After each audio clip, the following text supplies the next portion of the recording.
जय हिंद दोस्तों। इस वीडियो में हम यूपी टेट 2026 के लिए भारत में कृषि फसलों के बारे में कंप्लीट जानकारी लेकर आए हैं। दोस्तों मैं अजय मौर्य आप सभी का education platform teaching with skill में स्वागत करता हूं। तो चलिए दोस्तों शुरू करते हैं आज की बेहतरीन क्लास। दोस्तों बात करते हैं भारत में कृषि फसलों के परिचय के बारे में। दोस्तों हमारा भारत एक कृषि प्रधान देश है। हमारे देश में लगभग 55% लोग कृषि पर निर्भर रहते हैं। दोस्तों देश की कुल राष्ट्रीय आय का लगभग 17% कृषि से प्राप्त होता है। प्यारे साथियों, भारत में कृषि आज से लगभग 10,000 वर्ष पूर्व से की जा रही है, इसलिए भारत को कृषि प्रधान देश कहा जाता है। और दोस्तों सबसे बड़ी बात कि भारत की जीडीपी में कृषि का बहुत ही महत्वपूर्ण योगदान है। दोस्तों भारत में असली कृषि की शुरुआत हरित क्रांति 1960 के साथ हुई, जिसका नेतृत्व डॉक्टर एम एस स्वामीनाथन जी के द्वारा किया गया था। दोस्तों हरित क्रांति को भारत में लाने में पंडित जवाहरलाल नेहरू और डॉक्टर ए बी जोशी का बहुत बड़ा योगदान रहा।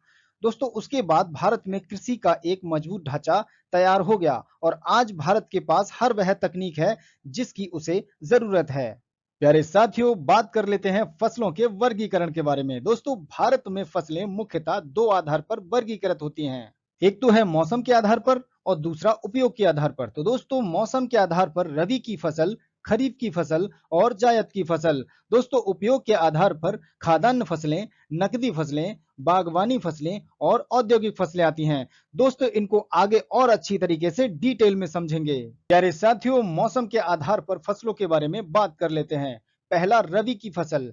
दोस्तों रबी की फसल की बुआई अक्टूबर से नवंबर माह के बीच होती है और कटाई मार्च से अप्रैल के बीच होती है। तो उन फसलों के नाम हैं गेहूं, जौ, चना, सरसों, मटर, अलसी एवं राई। दोस्तों इनकी सबसे महत्वपूर्ण विशेषता क्या है? इन्हें ठंडी जलवायु की आवश्यकता होती है, यानी कि ये ठंडी जलवायु में उगती हैं। दोस्तों प्यारे साथियों खरीफ की फसलों के बारे में बात कर लेते हैं।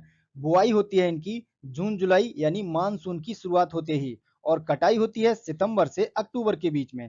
दोस्तों इनकी जो फसलें हैं धान है, मक्का, कपास, सोयाबीन, बाजरा, ज्वार, मूंग, जूट एवं मूंगफली। दोस्तों इनकी मुख्य विशेषता क्या है? इन्हें अधिक वर्षा की आवश्यकता होती है। दोस्तों बात कर लेते हैं जायद की फसलों के बारे में। इनकी बुआई होती है मार्च से अप्रैल के महीने के बीच और कटाई हो जाती है जून में। और इनकी फसलें जो हैं तरबूज, खरबूज, खीरा और सब्जियां, यानी कि दोस्तों पालेज कह सकते हैं, ग्रामीण भाषा में इधर पालेज कहा जाता है। खीरा और तरबूज, खरबूज इनमें पानी की मात्रा अधिक होती है, इसलिए नेचर ने इनको हमें गर्मी में प्रदान किया है। और दोस्तों इनकी विशेषता क्या होती है? सिंचाई की आवश्यकता अधिक होती है, यानी कि इनको पानी की आवश्यकता अधिक होती है। और दोस्तों अवधि क्या है इनकी? यह एक कम अवधि वाली फसल है, यानी कि 60 से 90 दिन के बीच में ये उगाने के बाद खत्म भी हो जाती है और इनसे हमें गर्मियों में काफी राहत मिलती है। तो दोस्तों अब बात कर लेते हैं उपयोग के आधार पर फसलों के बारे में। दोस्तों पहला है खाद्यान्न फसलें यानी फूड क्रॉप्स। तो फूड क्रॉप्स कौन सी होती हैं? धान, गेहूं, मक्का, दालें। इनका उद्देश्य होता है भोजन के लिए होती हैं दोस्तों। और नकदी फसलों के बारे में बात करें तो कैश क्रॉप्स यानी कपास, गन्ना, चाय, कॉफी और जूट। दोस्तों इनका उद्देश्य क्या होता है? व्यापार करना और आय में बढ़ोतरी करना। प्यारे साथियों बात कर लेते हैं पेय एवं बागवानी फसलें यानी हॉर्टिकल्चर।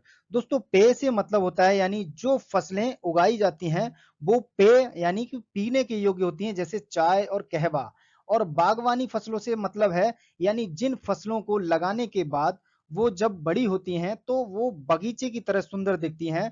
जैसे उनमें होती हैं, फलों में होता है आम, केला, संतरा और सब्जियों में आलू, टमाटर एक्सेट्रा। और फूलों में गुलाब, गेंदा और पेय फसल होती हैं चाय, कहवा। दोस्तों अब बात कर लेते हैं औद्योगिक फसलें यानी इंडस्ट्रियल क्रॉप्स। दोस्तों इंडस्ट्रियल क्रॉप्स में बात करें तो कपास, जूट और गन्ना।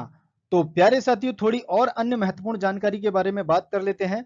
प्रमुख फसल उत्पादक राज्य यानी कि कौन सी फसल किस राज्य में मुख्य रूप से उगाई जाती है। दोस्तों गेहूं उत्तर प्रदेश और पंजाब में उगाया जाता है। धान पश्चिम बंगाल और बिहार में उगाया जाता है। कपास गुजरात और महाराष्ट्र में मुख्य रूप से उगाई जाती है और गन्ना उत्तर प्रदेश में। तो प्यारे साथियों इससे रिलेटेड कुछ प्रश्नों की तरफ चलते हैं। तो पहला प्रश्न आपकी स्क्रीन पर आ चुका है। खरीफ की फसलों की बुआई कब की जाती है? दोस्तों अगर आपने पीछे वीडियो देखी है तो इस प्रश्न का आंसर आप जरूर दे सकते हैं। तो इस प्रश्न का राइट आंसर ऑप्शन सी सही हो जाएगा। जून जुलाई में खरीफ की फसलों की बुआई की जाती है। दोस्तों बढ़ते हैं अगले प्रश्न की तरफ। निम्न में से कौन सी रबी की फसल है? दोस्तों ऑप्शन है धान, मक्का, गेहूं, बाजरा। तो दोस्तों इस प्रश्न का राइट आंसर ऑप्शन सी सही हो जाएगा। गेहूं जो है रबी की फसल है। दोस्तों बढ़ते हैं अगले प्रश्न की तरफ। जायद फसल का उदाहरण कौन सा है? दोस्तों इस प्रश्न का राइट आंसर ऑप्शन बी सही हो जाएगा। तरबूज जो है जायद फसल का उदाहरण है। तो दोस्तों अगला प्रश्न है, दोस्तों बहुत ही आसान प्रश्न आपकी स्क्रीन पर आ चुका है। अधिक वर्षा वाली फसल कौन सी है? तो ऑप्शन है गेहूं, धान, चना या सरसों। तो दोस्तों इस प्रश्न का राइट आंसर ऑप्शन बी सही हो जाएगा। धान जो है अधिक वर्षा वाली फसल है। दोस्तों अगला प्रश्न है, भारत में गेहूं का प्रमुख उत्पादक राज्य कौन सा है? तो ऑप्शन है गुजरात, पंजाब, तमिलनाडु या असम। तो दोस्तों इस प्रश्न का राइट आंसर ऑप्शन बी सही हो जाएगा। पंजाब जो है गेहूं का सबसे ज्यादा उत्पादन करने वाला राज्य है। दोस्तों बढ़ते हैं अगले प्रश्न की तरफ। निम्न में से कौन सी नकदी फसल है? दोस्तों ऑप्शन है चावल, गेहूं, कपास या जौ। तो दोस्तों इस प्रश्न का राइट आंसर ऑप्शन सी सही हो जाएगा। कपास जो है नकदी फसल है। दोस्तों अगला प्रश्न है, काली मिट्टी यानी ब्लैक सोल किस फसल के लिए सबसे अधिक उपयुक्त है? दोस्तों ऑप्शन है धान, गेहूं, कपास या चना। तो दोस्तों इस प्रश्न का राइट आंसर ऑप्शन सी सही हो जाएगा। कपास के लिए काली मिट्टी सबसे ज्यादा उपयुक्त होती है। दोस्तों बढ़ते हैं अगले प्रश्न की तरफ। रबी फसल की कटाई कब की जाती है? तो ऑप्शन है जून जुलाई या सितंबर अक्टूबर या मार्च अप्रैल या दिसंबर जनवरी। तो दोस्तों इस प्रश्न का राइट आंसर ऑप्शन सी सही हो जाएगा। मार्च अप्रैल में रबी की फसल की कटाई की जाती है। दोस्तों बढ़ते हैं अगले प्रश्न की तरफ। निम्न में से कौन सा कृषि को प्रभावित करने वाला कारक नहीं है? दोस्तों नहीं वाला बताना है। तो ऑप्शन है जलवायु, मिट्टी, उद्योग या सिंचाई। तो दोस्तों इस प्रश्न का राइट आंसर ऑप्शन सी सही हो जाएगा। उद्योग धंधे जो है कृषि को प्रभावित करने वाले कारक नहीं है। दोस्तों बढ़ते हैं अगले प्रश्न की तरफ। प्यारे साथियों अंतिम प्रश्न आपकी स्क्रीन पर आ चुका है। भारत में चाय का प्रमुख उत्पादक राज्य कौन सा है? दोस्तों ऑप्शन है पंजाब, असम, राजस्थान या हरियाणा। तो दोस्तों इस प्रश्न का राइट आंसर ऑप्शन बी सही हो जाएगा। असम जो है चाय का प्रमुख उत्पादक राज्य है। दोस्तों वीडियो में बने रहने के लिए आपका बहुत बहुत धन्यवाद। दोस्तों आपका एक सब्सक्राइब हमें और बेहतर कंटेंट बनाने की प्रेरणा देता है, इसलिए चैनल को सब्सक्राइब कर लीजिए और वीडियो को लाइक करके अपने दोस्तों में शेयर जरूर करें। मिलते हैं दोस्तों अगली वीडियो में एक नए टॉपिक के साथ। तब तक सीखते रहिए टीचिंग विद स्किल के साथ। धन्यवाद दोस्तों।